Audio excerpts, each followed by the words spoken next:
Congruent triangles are triangles that have equal lengths and equal sides. So equal lengths and equal sides. Completely and utterly identical in every way, shape, or form.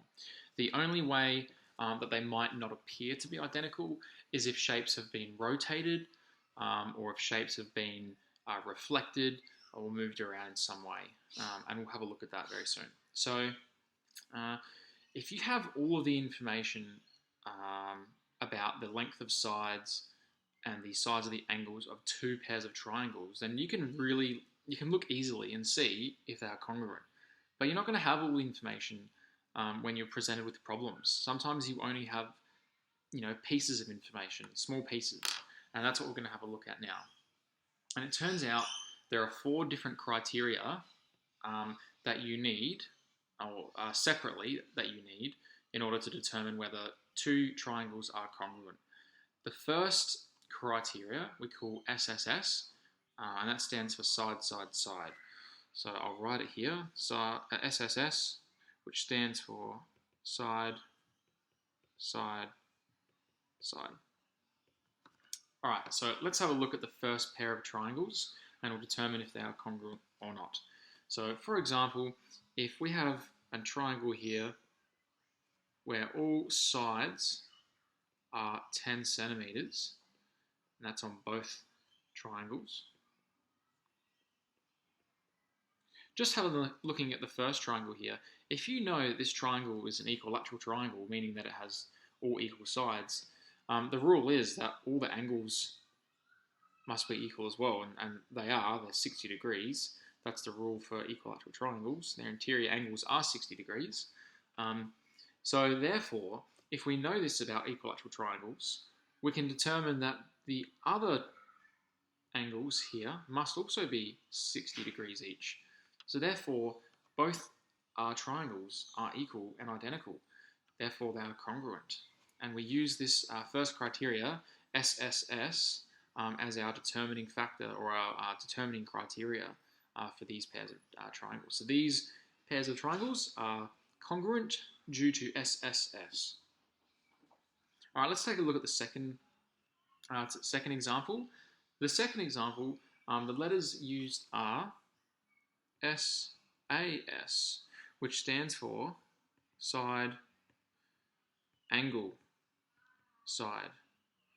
So if you have a triangle with, and you know 2 sides and 1 angle, you can determine if 2 triangles are congruent or not. The rule is with SAS, the angle must be in the middle of the 2 sides, even on the triangle. So that's why the A is included in the middle in the acronym. So let's go ahead and do an example. Let's say that this side is 3 centimeters, and this internal angle here is 110 degrees, and then this side is 6 centimeters. And we have on our second triangle, this angle here is 110 degrees. This side is the 3 centimeter side, and this side is the 6 centimeter side. So having a look now, the information that we have is we have a side and another side and an angle. And on the other triangle, we also have a side, and an angle. So the 3 pieces of information you have are 2 sides and an angle. So the most likely combination of letters you're going to use as your criteria is SAS. So let's have a look at this. All right, if we go ahead and look at our 2 triangles, they don't appear to be matching up perfectly. So you need to determine, have these triangles, have one of them been rotated? Has one of them been reflected in some way to make them appear different? And here's how I do it personally. If you have another way, that's fine. But the way I do it is this. If my length here at 3 centimeters and my length here at 6 centimeters are kind of surrounding the angle, meaning that they're on both sides, automatically that's SAS, right? Side, included angle in the middle, and then the side on the other side. And on the other side, on the other triangle, if we have a side, the included angle, and then another side, that's also SAS. And provided that the angles are the same, yes they are, 110 each, and both sides are also 6 centimeters and 6 centimeters, and 3 centimeters and 3 centimeters, then we have SAS. Therefore, both of these triangles are congruent with each other. So that's SAS. So far we've gone through 2 different criteria that you can use to determine whether 2 triangles are congruent. Just thinking about SAS, how do you know that these pairs of triangles are congruent? Well, you've only got 3 pieces of information. You've only got 2 sides and an angle, and yeah, on this other triangle, 2 sides and an angle also. How do you know that these 2 angles are the same as these 2 angles? And how do you know that this length is the same as this length? You don't have that information. Well, if you think about it, if you tried to construct a triangle and you started off by drawing this line of 3 centimeters and this line of 6 centimeters, and you made it so that the separation was 110 degrees, this line has to become only one length. There's no other alternative. Now, I haven't done the maths. I don't know what that length is, but if you use a protractor and you draw 2 lines, one of 3 and one of 6, with a separation of 110 degrees, there's only one answer to what this length would be. And when there's only one answer to what this length would be, it only provides one answer to what this angle would be, and same with this angle. So therefore, you only need a side, and an included angle as one of your criteria to determine congruence. So let's have a look at another example. Another criteria you can use, we call ASA. Oh, I'll use my pen for this. ASA, that stands for angle, side, angle. Another criteria we can use to determine congruence. This one, not so picky as SAS. With SAS, going backwards, the angle needed to be on the inside, right? It needed to be on the inside of the 2 sides. So here we have our angle on the inside. Here with angle, side, angle, the side does not have to be between the 2 angles. It's not as picky, it does not matter. So let's go through an example. I'll use 10 centimeters for this length, and that would make this length 10 centimeters, and we'll make this angle 45 degrees, and this angle 95 degrees, and then this angle can be 95, and this angle can be 45. Okay, let's determine whether these 2 triangles are congruent. All right, so looking at what information you have, I've got 1 angle, 2 angles, and a side. On this triangle, I've got 1 angle, 2 angles, and a side. So if I've got 2 angles and a side, the test that you're going to be using, or the criteria that you're going to be using to try and determine congruence, will be ASA. We don't say AAS, we just say ASA. All right, let's see what we can do. Now, to determine whether they're congruent or not, what I'm going to do is I'm going to do some circling of some of my information. I'm going to circle 10 centimeters here, and I'm going to circle 10 centimeters on my other triangle. In fact, what I'll do is I'll use a different color. Let's use some purple. All right, I'll circle my 10 here and circle my 10 here. If you think about it, looking from 10 centimeters, if you go to the opposite corner, you'll get to 95 degrees, right? The opposite angle from 10 centimeters is 95 degrees. Now, looking at your other triangle, the opposite angle is also 95 degrees. Here's one thing that we can do now. Is 95 degrees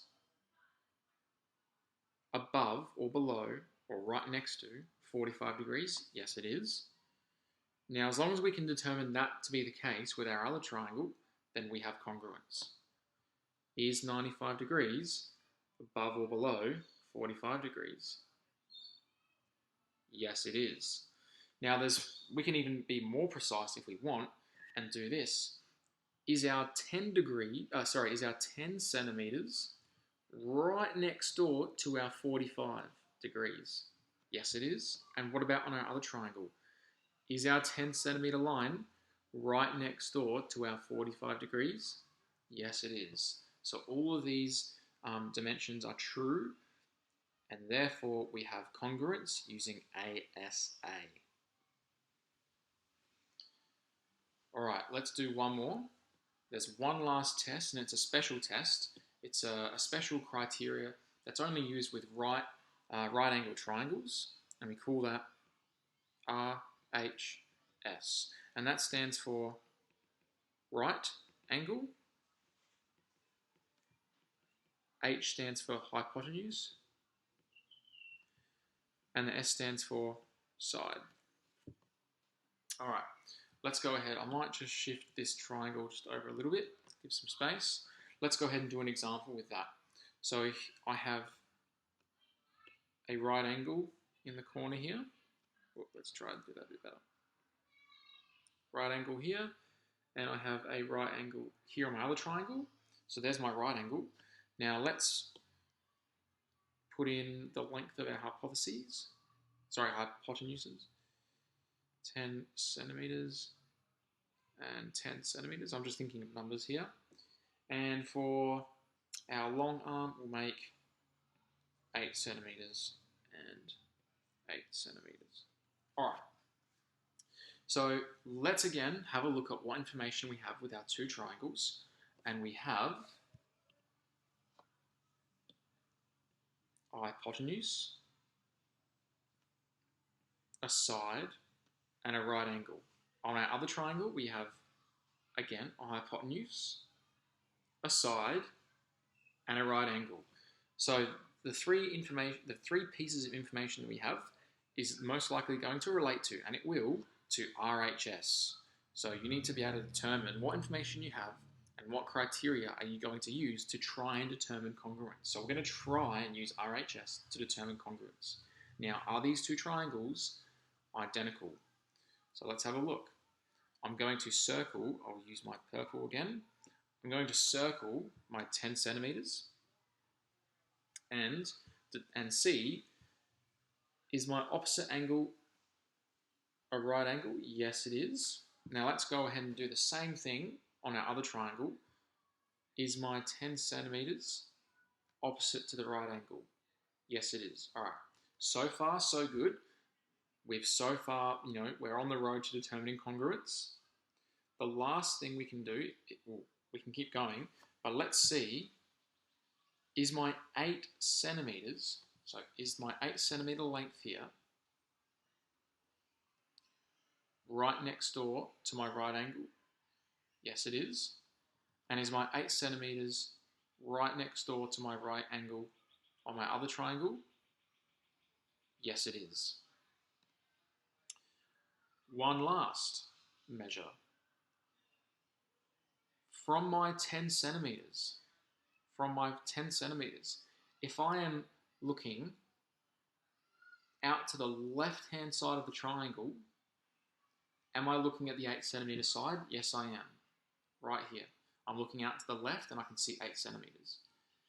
Now, if I'm looking on my first triangle and I'm standing on 10 centimeters and I look out to the left, notice now we're in reverse because we're kind of looking at a bird's eye view. If I'm looking to the left, do I see my 8 centimeters? Yes, I do. Now, if that's hard for you to see, if you're thinking that, no, you're actually putting your arrow to the right, well, it's because you have to kind of maybe try and flip the screen around if you're looking at it on an iPad or a tablet. But in fact, from this 10 centimeters, you are looking to the left here. You just have to turn your screen around. Imagine you are on the 10 centimeter line. You're literally on it, and you're looking in this direction. You would be looking to the left. And so all these dimensions are true. Therefore, we have congruence. And the test that we used for congruence with these two right angle triangles was RHS.